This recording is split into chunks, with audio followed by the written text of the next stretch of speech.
Izinkan saya mengucapkan selamat hari kenaikan Tuhan Yesus ke sorga. Selamat merayakan Ascension Day, Happy Ascension Day. Kiranya hari kenaikan Tuhan ini menguatkan iman dan pengharapan saudara. Kita sekalian di tengah-tengah menantikan pemulihan dari wabah pandemi COVID-19 ini. Saya yakin wabah ini banyak mengajarkan kita pelajaran-pelajaran penting. Salah satu pelajaran penting dari wabah virus corona ini adalah bahwa kita tahu hidup itu begitu singkat. Gak ada seorang pun yang bisa menebak hari besok. Gak ada seorang pun yang bisa menebak kapan kematian itu datang. Bisa datang kepada siapa saja, ya. Tua, muda, kaya, miskin, sehat, sakit, semua suku bangsa, bahasa, dan semua latar belakang. Sesungguhnya setiap manusia dekat dengan kematian. Dekat dengan maut. Nah, permisi tanya saudara, kalau saudara harus meninggal dunia, permisi tanya, saudara mau kemana kalau meninggalkan dunia ini? Saya yakin kalau saudara boleh memilih, saudara akan memilih masuk sorga, bukan? Tapi pertanyaannya, apakah saudara yakin bahwa setelah tinggalkan dunia ini, saudara pasti masuk sorga? Kalaupun saudara yakin atau setengah yakin atau mengatakan pengen masuk sorga, izinkan saya tanya, sorga yang bagaimana? Sorga yang di mana? Bagaimana pemahaman saudara selama ini terhadap sorga? Nah, saudara, di dunia ini ada berbagai macam pemahaman yang berbeda-beda. Sebagian orang berkata bahwa sorga itu adalah perasaan. Ya, perasaan yang senang, yang bahagia, ya, selama-lamanya. Bukan hanya di muka bumi ini, tapi sampai mati, sampai selama-lamanya bahagia. Apakah saudara yakin bahwa sorga itu hanya perasaan? Menurut ilmu psikologi, manusia itu memiliki 6 jenis perasaan. Ya, 4 perasaan yang negatif, yaitu benci, marah, takut, dan sedih. Setiap kita pernah mengalami itu. Ada 1 perasaan yang netral, yaitu kaget. Ya, jadi kaget itu bisa positif, bisa negatif. Positif misalnya saudara dapat lotre, wah kaget. Dapat hadiah yang mendadak, wah kaget. Tapi bisa juga negatif, ada orang dapat lotre yang banyak, ya, berbilion-bilion kemudian kaget, shock, serangan jantung, kemudian mati, kaget, bisa mati juga. Dan ada 1 perasaan yang positif, yaitu bahagia. Senang, damai, tenang, sukacita. Nah, inilah yang dianggap sebagai sorga. Ya. Gak heran dari 6 perasaan itu, manusia pengen kalau yang 5 pertama itu bisa berubah. Dan pengen yang ke-6 itu, yang bahagia itu selalu terus bahagia. Gak berubah-ubah. Ya. Tapi sayangnya manusia gak mungkin mendapatkannya. Sebab perasaan itu memang berubah-ubah. Manusia aneh, ya. Mau cari yang permanen di dunia yang tidak permanen.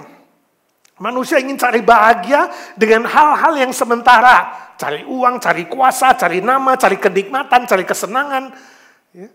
Dan hal-hal duniawi yang sementara. Jelas sorga yang sedemikian adalah sorga yang mustahil.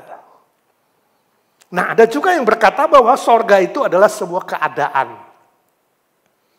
Ya, situasi, keadaan, ya, lingkungan yang aman, lingkungan yang sehat, gak pernah sakit, gak ada peperangan, di mana-mana orang saling mengasihi, ya, saling memperhatikan, gak ada sakit penyakit. Ini juga jelas mustahil. Bayangkan sekarang aja kita dihajar oleh wabah COVID-19, ada sakit penyakit, ada virus yang gak kelihatan, mewabah ke seluruh dunia sejak Desember 2019. Jadi sorga adalah keadaan, juga adalah konsep yang tidak tepat. Sorga adalah sebuah situasi, adalah konsep yang tidak tepat. Sebab di mana ada dosa, situasi dan keadaan bukan semakin membaik, justru semakin memburuk. Ada penderitaan, ada sakit penyakit, ada stres, ada frustrasi, ada hal-hal yang tidak menyenangkan. Bahkan dosa suatu hari akan melenyapkan seluruh bumi yang kita tinggali ini. Ada orang juga mengatakan bahwa sorga itu adalah utopia. Utopia artinya sebuah cita-cita yang gak mungkin terjadi. Cita-cita yang terlalu idealis. Ya. Jadi sorga itu hanya sebuah cita-cita saja. Sebuah hayalan, sebuah ide, sebuah imajinasi, sebuah ilusi, sebuah mitos. Ya. Tidak heran sebagian manusia kemudian menjadi cuek, menjadi sinis. Ya. Kalau berbicara soal sorga. Bahkan ada yang mengejek, ada yang pesimis. Tapi sebenarnya orang-orang sedemikian, di hati nurani mereka yang paling dalam, ada sebuah ruang kosong. Ada sebuah keinginan untuk mendapatkan sorga yang sejati, yang mulia, yang kekal sifatnya. Nah, ada juga sebagian manusia mengatakan bahwa sorga itu ada di telapak kaki ibu. Ini pepatah Indonesia. Sorga ada di telapak kaki ibu. Ini jelas bukan huruf via. Kalau huruf via di telapak kaki ibu itu ada kotoran, ya, ada debu atau ada kecoa, ya, ada virus.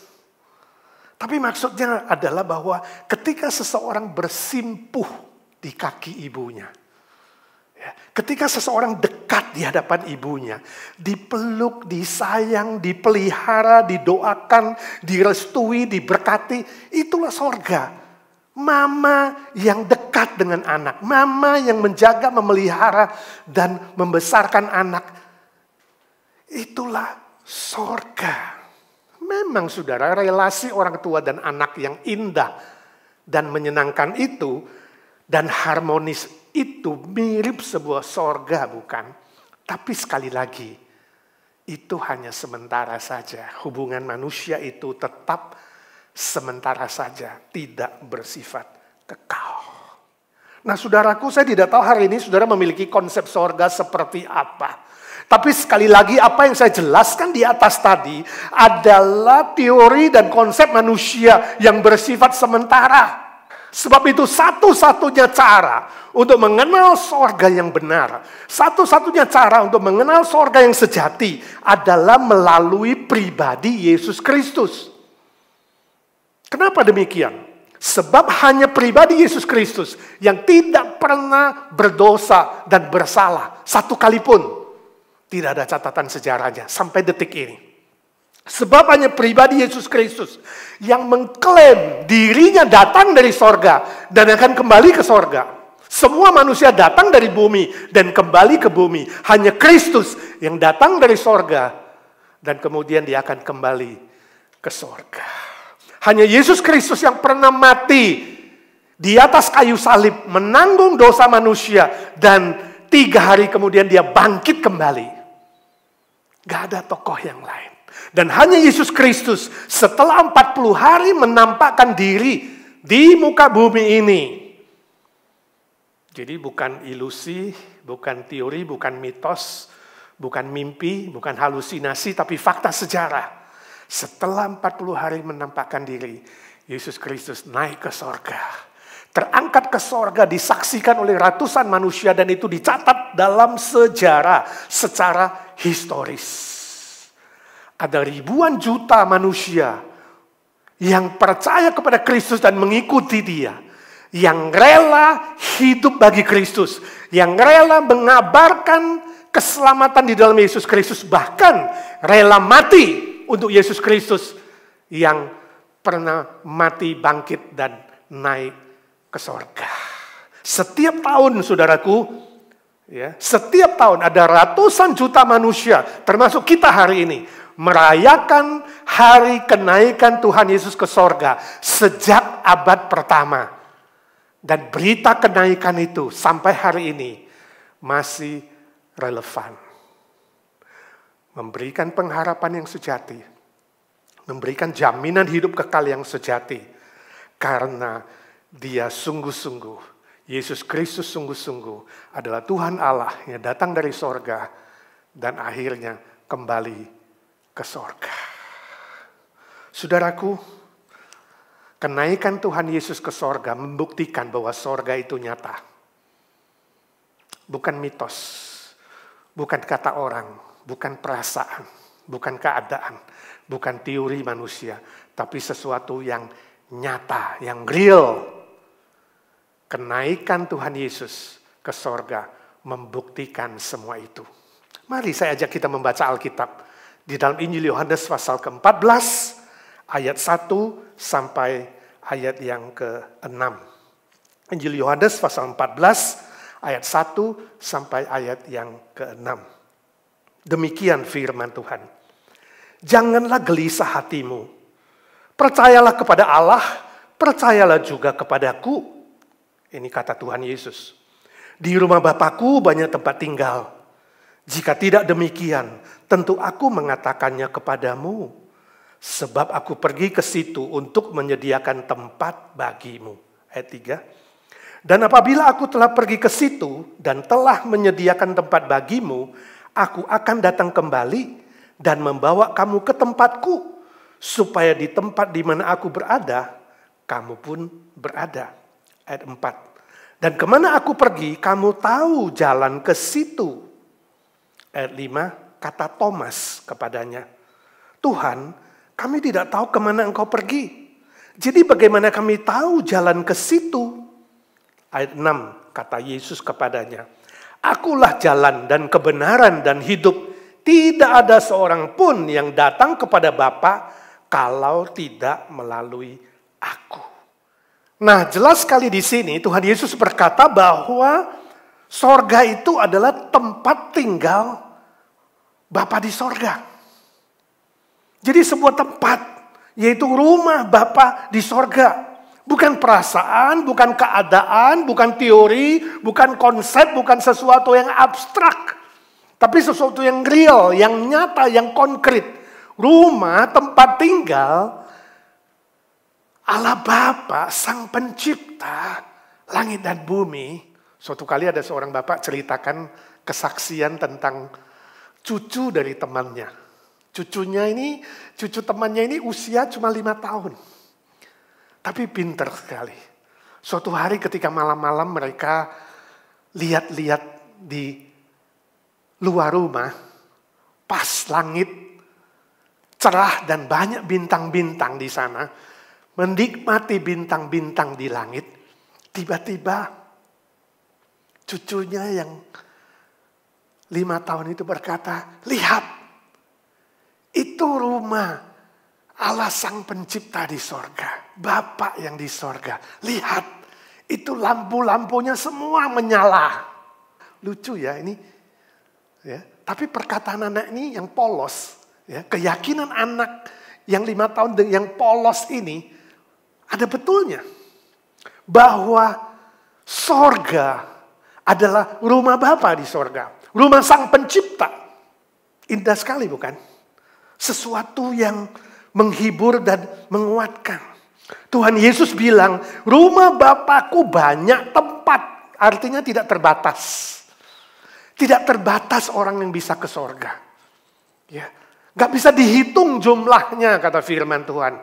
Banyak orang yang akan menikmati sorga, yaitu setiap orang yang sungguh-sungguh percaya kepada Tuhan Yesus sebagai Tuhan dan Juru Selamatnya, memiliki hubungan pribadi dengan Yesus Kristus, pasti mendapatkan tempat tinggal di sorga. Banyak tempat. Ya. Tempat yang tak terbatas, yang mulia, yang abadi.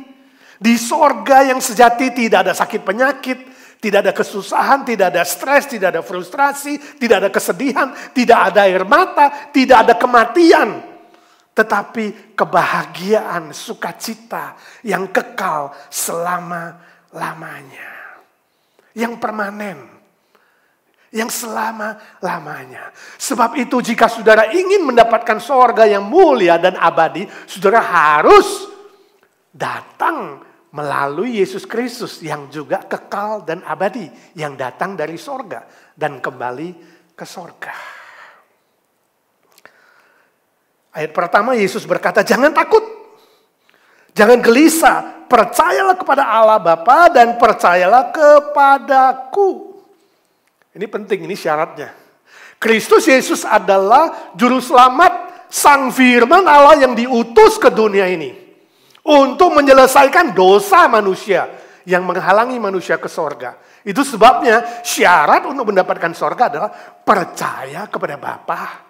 Percaya juga kepada Kristus. Ini konteksnya Yesus berkata ini adalah sebentar lagi dia akan naik ke atas kayu salib, dia akan mati, dia akan bangkit dan kemudian naik ke sorga. Jadi ada persiapan perpisahan dengan murid-murid.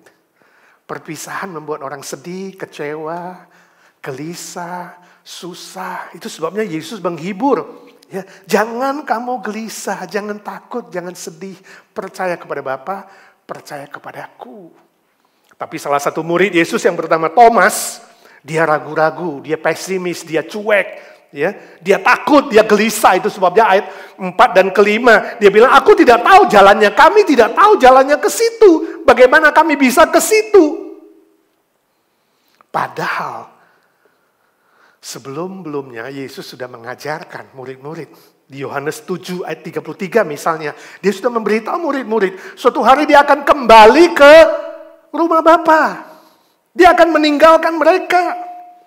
Ya, tapi murid-murid tidak menangkap ajaran Tuhan Yesus. Termasuk Thomas. Yang ragu-ragu, yang suka absen dalam persekutuan. Yang cuek, yang tidak fokus.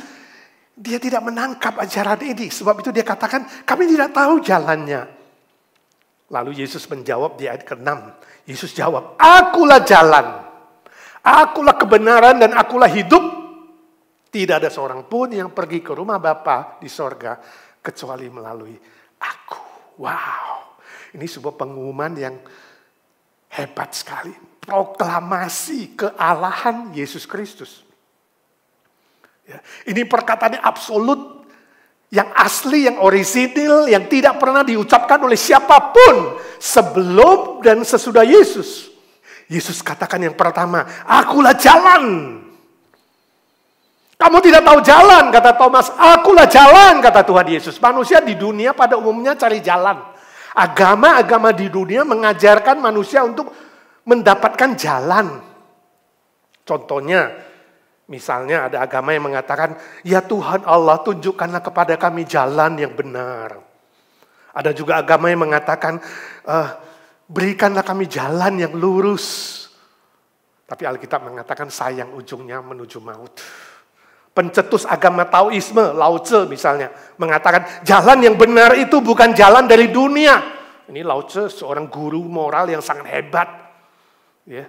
Sehingga dia bisa mengucapkan kalimat ini. Dalam Tao Te Ching pasal 81, dia berkata, jalan atau Tao yang benar itu dari sorga. Ya. Tao yang benar itu tidak berdosa. Jalan orang bijak tidak akan bersandar kepada usahanya. Saudara melihat, Lao Tse, guru moral, dia mengerti anugerah umum. Bahwa jalan yang sejati yang menuju sorga, itu haruslah jalan melalui orang yang tidak berdosa. Jalan yang sejati itu bukan datang dari bumi, tapi datang dari sorga. Ternyata Lao Tse sendiri pun sedang mencari jalan itu. Dan Yesus menjawab, akulah jalan. Hati, jiwa, dan rohnya Lao Tse rindu mendapatkan jalan yang sedemikian. Ya sayang dia tidak hidup di zaman Tuhan Yesus. Ya. Kalau dia hidup di zaman Tuhan Yesus, saya yakin dia akan percaya dan menerima Kristus. Sebab Kristus mengklaim dirinya adalah jalan yang sejati. Definisi agama adalah usaha manusia untuk mendapatkan jalan ke sorga. Usaha manusia untuk mencari jalan ke sorga. Tapi Alkitab mengatakan sayang sekali. Semua jalan yang dicari manusia menuju kematian atau maut. Hanya Yesus Kristus yang mengklaim, akulah jalan. Sehingga dia akan menjemput setiap orang yang percaya kepadanya. Dia katakan, aku pergi ke situ untuk menyediakan tempat bagimu. Dan kalau aku sudah sediakan tempat bagimu, aku akan datang kembali menjemput kamu ke tempatku. supaya di mana aku berada, kamu pun berada. Wow, ini sebuah penghiburan yang sangat-sangat besar. Khususnya di tengah-tengah pandemi ini, di tengah-tengah wabah COVID ini. Setiap manusia ketakutan, gelisah, khawatir menghadapi kematian. Tapi perkataan Tuhan Yesus ini menghibur. Bahwa barang siapa yang percaya kepada dia, gak usah takut, gak usah gelisah. Sebab dia sediakan tempat di sorga bagimu kalau kamu percaya kepada dia. Dan kelak, tiba saatnya dia akan menjemputmu ke sorga. Sebab dialah jalan yang datang dari sorga dan kembali ke sorga. Jalan yang benar yang ditawarkan Yesus Kristus adalah jalan pengorbanan dirinya. Ketika dia mati di atas kayu salib menanggung dosamu. Dan dia bangkit kembali, memberi pengharapan yang sejati. Dia naik ke sorga, memberimu jaminan sorga yang nyata. Saya baca satu kesaksian dari salah satu alumni kami yang melayani di Surabaya. Ya, dia ceritakan bahwa ada satu orang yang setelah mengenal Tuhan Yesus, dia bersaksi tentang dirinya. Dia katakan bahwa sebelumnya dia ingat orang tuanya. Ya, itu mengajarkan. Ya, kalau jadi laki-laki itu jangan suka menangis. Susah apapun, ya, penderitaan apapun, laki-laki tidak boleh menangis. Jadi konsep ajaran orang tuanya melekat di kepalanya, dia gak pernah menangis. Hidupnya begitu keras. Dia sudah menikah, sudah bekerja, tapi akhirnya dia terlibat pergaulan yang tidak benar. Ya, bangkrut. Dan kerjaannya terbengkalai, dia harus meninggalkan keluarganya dan seluruh kerjaannya. Hidup tidak benar, hidup luntang-lantung, tidak punya penghasilan yang tetap. Ya. Akhirnya dia sering merasa kelaparan dan kekurangan. Satu-satunya jalan bagaimana? Ketika kawan gak bisa menolong, ketika tidak ada yang menolong, dia mencuri. Ada rumah yang dia ngintip beberapa hari, dia bilang. Dia ingin mencuri barang berharga di rumah itu. Tapi ketika dia memasuki rumah itu, ternyata sepasang suami istri di rumah itu mereka sadar dan bangun. Dia kalap. Lalu suami istri itu dia bunuh. Dan dia melarikan diri. Tapi gak lama kemudian dia tertangkap dan harus masuk di penjara. Dia dihajar, dia dipukul. Giginya sampai rontok beberapa buah. Badannya hancur, tapi dia katakan, sesakit apapun aku dihajar, aku tidak pernah mengalirkan air mata. Ya. Bagaimanapun aku disiksa, aku tidak pernah menangis. Sampai keluar penjara, kemudian melakukan kejahatan lagi, masuk penjara. Dia katakan keluar dan masuk penjara itu sudah seperti pekerjaannya. Dihajar, babak belur, ya, disiksa, tapi dia tidak pernah meneteskan air mata. Sampai suatu hari dia keluar dari penjara, dia katakan, ya, keluar dari penjara dan di dalam kemiskinannya kemudian dia dapat tawaran untuk membunuh seseorang. Jadi pembunuh bayarannya mahal. Sudah janjian harus ketemu dengan orang yang memberi order itu. Ketika janjian ketemu, orangnya nggak muncul, malah yang muncul orang lain. Dan orang lain itu kemudian menawarkan Yesus Kristus, mengabarkan Injil kepada dia. Di tengah-tengah frustrasinya dia katakan, ternyata yang ketemuin dia itu seorang pendeta yang menceritakan Kristus. Yang mengasihi, yang mengampuni, yang rela membebaskan dia, yang rela memberi hidup yang baru bagi dia. Bangkit dan naik ke sorga. Yesus yang memberi pengharapan dan iman itu. Singkat cerita, sang penjahat, pembunuh perampok itu, luluh hatinya. Dia menerima Tuhan Yesus menjadi Tuhan dan Juru Selamatnya. Dia punya sukacita. Dia rasanya bebannya lepas. Dia rasanya seluruh dosa kesalahannya diampuni lega. Itulah kebahagiaan. Dan dia katakan, ketika aku pertama kali diajak ke gereja, heran sekali. Dari mulut saya berkata, ya Tuhan aku datang. Dan saat itu air mata mengalir. Pertama kali aku menangis Aku gak bisa menahannya. Begitu deras air mata itu. Selama ini aku dihajar, dipukul, disiksa, dianiaya. Tidak pernah aku meneteskan air mata. Tetapi ketika aku mengenal Kristus yang mengampuni aku, yang mengasihi aku tidak bisa tahan air mata yang mengalir dengan deras. Puji Tuhan, air mata sedemikian bukan air mata kesedihan. Bukan air mata penyesalan. Tetapi air mata sukacita, pengharapan, kebebasan, kelegaan, kebahagiaan yang sejati. Permisi tanya saudaraku, apakah engkau pernah merasakan kasih Kristus yang sedemikian? Saya tidak tahu hidupmu. Pergumulan apa yang mengikat engkau? Belenggu apa yang mengikat engkau? Ada dosa apa di hatimu, di pikiranmu, di hidupmu? Ada beban apa yang berat? Ingat, jika engkau merasa tidak ada yang mengasihimu, engkau tidak berarti, engkau berbeban berat, datanglah kepada Kristus malam ini. Katakan, ya Tuhan, aku terima kasih. Engkau mengasihi aku, engkau mencintai aku, engkau mati bagiku, bangkit bagiku, dan memberi aku pengharapan yang kekal di sorga. Tuhan Yesus Kristus akan memberimu kelegaan, kepastian keselamatan, pengampunan dosa. Itu adalah sukacita dan damai yang sejati. Maukah engkau membuka hatimu? Maukah engkau menerima Dia menjadi Tuhan dan Juru Selamatmu? Biarlah. Yang kedua, Tuhan Yesus berkata, akulah kebenaran. Kebenaran berarti sesuatu yang absolut, sesuatu yang mutlak, satu-satunya standar dari kehidupan, dari moral, dari etika, dari iman umat manusia. Saya baca sebuah majalah, seorang biksu Buddhis bernama Master Xing Yun. Dia berkata bahwa kebenaran yang sejati itu adalah kebenaran yang balance, yang seimbang.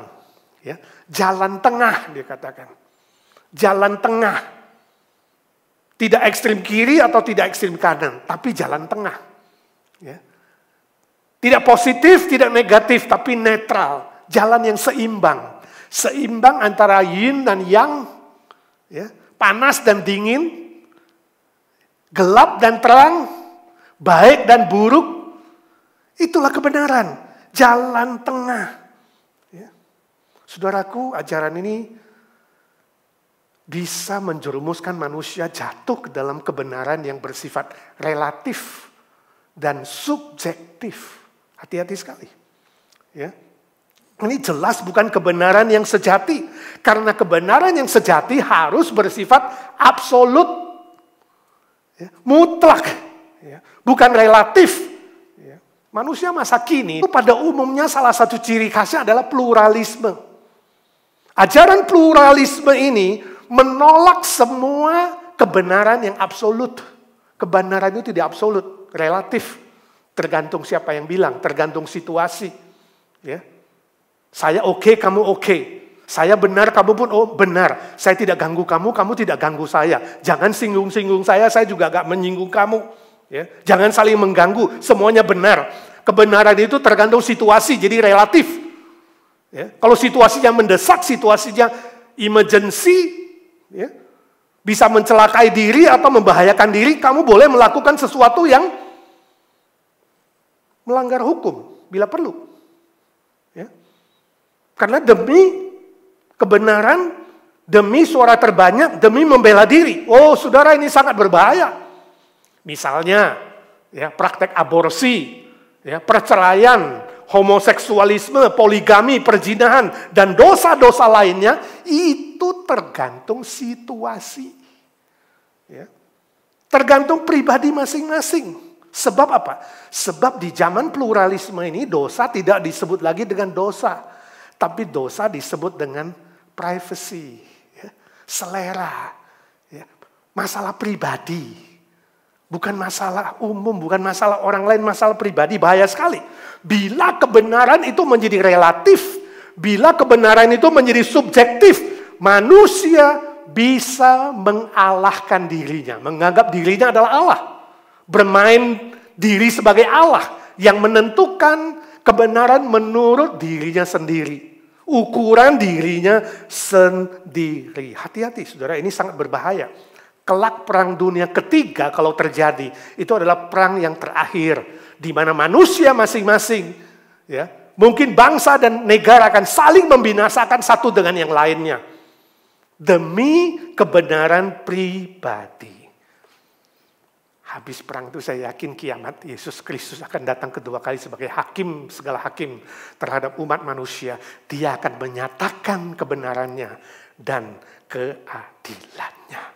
Saudaraku yang kekasih, sekali lagi, kebenaran yang sejati harus bersifat absolut dan tidak dibatasi oleh ruang dan waktu. Contoh, kebenaran matematika misalnya, 2 tambah 2 sama dengan 4. Saya tanya saudara, 2 tambah 2 sama dengan 4. Sejak kapan kebenaran itu dimulai? Sejak Adam dan Hawa? Sejak bumi diciptakan? Sejak kapan 2 tambah 2 sama dengan 4? Dalam situasi apa? Atau sejak dari sorga? Sejak kekal, 2 tambah 2 adalah 4. Kebenaran itu harus absolut. Kebenaran yang sejati itu harus melampaui ruang dan waktu. Gak ada dimulai kapan-kapan, sejak kekekalan. Dan itulah pribadi Yesus Kristus ketika dia mengatakan, akulah kebenaran. Artinya Yesus tidak dibatasi oleh ruang dan waktu. Sebab dia datang dari sorga yang kekal. Dan dia kembali ke sorga yang kekal. Yesus Kristus adalah kebenaran yang sejati. Dia satu-satunya standar kebenaran yang universal. Yang tidak tergantung lokasi, situasi, kondisi, dan waktu. Kapanpun. Sebab dia adalah kebenaran yang datang dari sorga. Sebab itu saudaraku, ketika engkau kebingungan, mencari standar, mencari ukuran, mana yang benar dan salah di dunia ini. Kau tidak tahu harus memegang kata-kata siapa. Kembalilah kepada Yesus Kristus. Perkataan Yesus Kristus adalah kebenaran yang sejati. Saya nggak tahu saudara ikut siapa di zaman ini. Ikut tren, apa kata orang banyak, ikut suara terbanyak, ikut suara tetangga, ikut suara dirimu sendiri. Ingat, kalau kamu tidak ikut perkataan Tuhan Yesus, firman Tuhan itu, kemungkinan sekali kamu ikut suaramu sendiri, suara orang lain, suara tetangga, suara iblis, suara kejahatan, suara orang banyak. Dan seringkali itu bukan kebenaran yang absolut, bukan kebenaran yang sejati datang kepada Tuhan Yesus. Dia adalah kebenaran sejati yang memberimu kebebasan. Sebab kebenaran yang sejati itu membebaskan kamu dan memberimu kelegaan, hidup yang benar, hidup yang baik, hidup sesuai dengan perkenanan Tuhan. Yang ketiga, Tuhan Yesus berkata, akulah hidup. Hidup. Waktu Yesus berkata, akulah hidup, dia belum disalibkan. Dia belum bangkit kembali. Tapi dia berani umumkan ini. Akulah jalan, kebenaran, dan hidup. Wow, luar biasa. Dan kini setelah dia bangkit dari kematian, dia membuktikan bahwa perkataan dia betul. Bahkan selama 40 hari, dia menampakkan diri, dia naik ke surga. Dengan kasat mata, bisa dilihat, disaksikan oleh ratusan manusia secara kasat mata. Dan itu tercatat dalam sejarah. Para sejarawan abad pertama dilanjutkan dengan tokoh-tokoh di abad pertama dan seterusnya mencatat kejadian itu dan mempelajari tentang pribadi dan karya Yesus sampai hari ini, saudaraku. Seluruh sejarah dan kehidupan Tuhan Yesus masih relevan dan tetap relevan dan akan relevan untuk setiap manusia sepanjang zaman. Dari masa yang kuno, ya, masa yang belum memiliki ilmu dan teknologi setinggi hari ini, sampai hari ini kita memiliki internet yang luar biasa. Yesus Kristus, pribadi dia dan karyanya dan kehidupannya tetap relevan dan bermanfaat bagi seluruh umat manusia secara universal. Yesus bukan hanya jalan dan kebenaran, tapi dia tambahkan, akulah hidup. Wow, luar biasa. Ketika Yesus naik ke sorga, disaksikan oleh banyak orang, ratusan orang, ya, terangkat oleh awan sampai tak kelihatan, muncullah malaikat dan malaikat berkata, Yesus Kristus yang kamu lihat dengan matamu naik ke sorga, dia akan datang kedua kali dengan cara yang sama ke dunia ini. Jadi nanti di hari kiamat, Yesus Kristus akan datang kembali. Disaksikan oleh seluruh mata. Semua manusia harus bertekuk lutut, mengaku dia adalah Tuhan dan Allah yang sejati. Dia akan datang sebagai hakim segala hakim. Semua umat manusia tanpa kecuali harus menghadapi pengadilannya. Saudaraku yang kekasih, tokoh-tokoh agama hanya bisa mengajarkan jalan, mengajarkan kebenaran, mengusulkan jalan dan kebenaran. Gak ada yang berani mengatakan dia adalah hidup. Tapi sayang, seluruh ajaran manusia ujungnya menuju maut, ujungnya menuju kematian.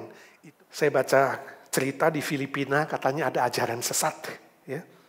Pimpinannya meminta supaya dia diikat dan dibakar. Katanya setelah itu dia akan bangkit kembali, hidup kembali pada sore harinya. Tapi sayang sekali, ya, dia gagal. Dia mati dan tidak pernah hidup kembali. Tidak ada satu manusia pun yang mati dan kemudian mengklaim dia akan bangkit kembali, kecuali Yesus Kristus. Di museum-museum yang terkenal di bumi ini, tersimpan dokumen-dokumen kuno tentang Tuhan Yesus, tentang kehidupannya, kematiannya, kebangkitannya, kenaikannya ke surga. Jumlahnya bukan 1 atau 10 atau 100, tapi lebih 10.000 keping dokumen kuno. Bukti historis ini tidak bisa disangkal oleh manusia. Itu sebabnya dia adalah satu-satunya jalan, satu-satunya kebenaran yang memberikan hidup kekal, yang membawa manusia kembali ke sorga yang mulia, yang nyata, yang kekal. Permisi tanya saudaraku, kepada siapa saudara akan berharap di tengah-tengah dunia yang tidak menentu? Di tengah-tengah wabah, badai, pergumulan, persoalan, sakit penyakit, dan penderitaan di muka bumi ini. Kepada siapa saudara akan berharap dan bersandar? Hanya Yesus Kristus yang mampu, yang akan, yang pasti memberimu jaminan hidup kekal. Kepastian pengampunan dosa, damai sejahtera dan sukacita dan kebahagiaan yang kekal sifatnya. Hanya satu Allah yang benar dan hanya satu pengantara manusia kepada Allah Bapa di sorga, yaitu melalui Yesus Kristus. Jangan tambah orang kudus, jangan tambah orang suci, jangan tambah malaikat, jangan tambah tokoh manapun, bukan Jesus plus, tapi hanya melalui Yesus Kristus manusia bisa sampai ke sorga, rumah tempat tinggal Bapa yang mulia dan kekal. Apa yang ditawarkan oleh Yesus Kristus, pribadi dia dan karyanya, memberikan ketenangan, kelegaan, damai sejahtera yang sejati. Permisi tanya, sudahkah engkau memiliki juru selamat yang sejati? Bila malam ini engkau harus meninggal, apakah engkau yakin dosamu diampuni? Apakah engkau memiliki kepastian, keyakinan bahwa engkau pasti dijemput ke sorga? Bukan gentayangan, bukan kemana-mana, ya, bukan ketakutan, kegelisahan. Apakah engkau tenang menghadapi maut kapanpun itu datang? Bila tidak, dari hati saya yang paling dalam berkata, rendahkanlah hatimu. Undang Yesus Kristus menjadi Tuhan dan Juru Selamatmu. Katakan kepada dia, ya Tuhan Yesus, aku tidak bisa selamatkan diriku. Aku membutuhkan engkau. Aku mau percaya kepadamu. Maukah engkau berkata seperti itu kepada dia? Maukah engkau berdoa dengan rendah hati? Yakinlah engkau pasti mendapatkan sukacita, damai sejahtera yang sejati. Bilang kau sudah percaya. Dari hati saya yang paling dalam mengatakan, perbaharui imanmu dan hiduplah sesuai dengan jalannya. Hiduplah sesuai dengan firman-Nya. Hiduplah menjadi saksinya yang diubah menjadi baru. Supaya kamu bisa menjadi kesaksian lewat perkataanmu, lewat perbuatanmu, lewat hidupmu. Lewat cinta kasihmu. Sehingga banyak orang boleh mengenal Yesus Kristus juga menjadi Tuhan dan Juru Selamatmu. Mulai dari keluargamu, teman-temanmu, orang-orang yang kau ketemu setiap hari. Jangan hanya memiliki berkat keselamatan sendiri, tapi bagikan kepada orang lain. Mari kita berdoa. Bapa di sorga, suara hamba-Mu sudah berhenti. Biarlah suara Roh Kudus terus bekerja di dalam hati setiap pendengar. Saudara-saudaraku yang kekasih, jika engkau sedang mendengar firman Tuhan ini, kalau engkau belum sungguh-sungguh percaya, engkau masih ragu, engkau masih mencari keselamatan, sebagai hamba Tuhan, hamba Kristus, saya mengundang engkau buka hatimu, rendahkan hatimu dan terima Dia sebagai Tuhan dan Juru Selamatmu. Jika engkau mau, ingin mendapatkan hidup kekal, ingin mendapatkan jaminan sorga yang nyata, yang pasti itu, ikutilah doa saya satu kalimat demi satu kalimat. Ya Tuhan Yesus, saya bersyukur kepadamu. Engkau mengasihi aku. Engkau mau mengampuni dosaku. Dengan mulut aku mengaku. Dengan hati aku percaya. Engkaulah Tuhan dan Allahku yang mengampuni dosaku. Bangkit bagi aku. Naik ke sorga bagi aku. Aku mau percaya kepadamu dalam seluruh hidupku. Setia mengikutmu sampai nafas yang penghabisan. Saya berdoa dalam nama Tuhan Yesus, Juru Selamat saya dan Tuhan saya. Amin. Bapa di sorga, hamba bersyukur untuk mereka yang setelah mendengar firman ini dan percaya, yang menerima Tuhan Yesus Kristus. Meteraikanlah mereka menjadi milik-Mu selama-lamanya. Sesuai dengan janji-Mu ya Tuhan, tulis nama mereka dalam kitab kehidupan. Menjadi milik-Mu selama-lamanya. Lindungi mereka, pelihara mereka. Hamba meminta dalam nama Tuhan Yesus, buka jendela sorga. Curahkan sukacita dari sorga. Curahkan damai sejahtera dari sorga. Curahkan berkat-berkat-Mu yang limpah. Dalam setiap situasi dan kondisi, kuatkan mereka. Pelihara mereka di masa pandemi ini. Berikan panjang umur, kesehatan, dan berkat-berkat dan karunia yang dibutuhkan. Untuk menjadi saksi-Mu. Ubah hidup mereka menjadi baru. Sehingga dunia tahu mereka adalah murid-Mu yang sejati ya Tuhan. Hamba-Mu juga berdoa bagi orang-orang percaya yang memperbaharui iman malam hari ini. Tuhan meteraikan mereka juga satu persatu. Kuatkan yang lemah, hiburkan yang sedih. Dan Tuhan tolong yang hampir kehilangan iman atau harapan. Biarlah fakta sejarah kebangkitan, kenaikan Tuhan Yesus ke sorga menjadi pengharapan, penghiburan yang terbesar bagi setiap pribadi yang sudah percaya. Terima kasih Tuhan Yesus, Engkau sudah dengar doa kami. Karena kami minta di dalam satu nama, Tuhan Yesus Kristus, Tuhan segala Tuhan, Allah segala Allah, Raja segala Raja, Hakim segala Hakim, yang hidup selama-lamanya. Amin. Amin. Saya ucapkan selamat bagi yang menerima Kristus melalui khotbah online ini. Biarlah Tuhan memberkati saudara sekalian dengan sukacita, damai sejahtera, kekuatan, kesehatan, dan berkat-berkat lainnya. Happy Ascension Day. God bless you all.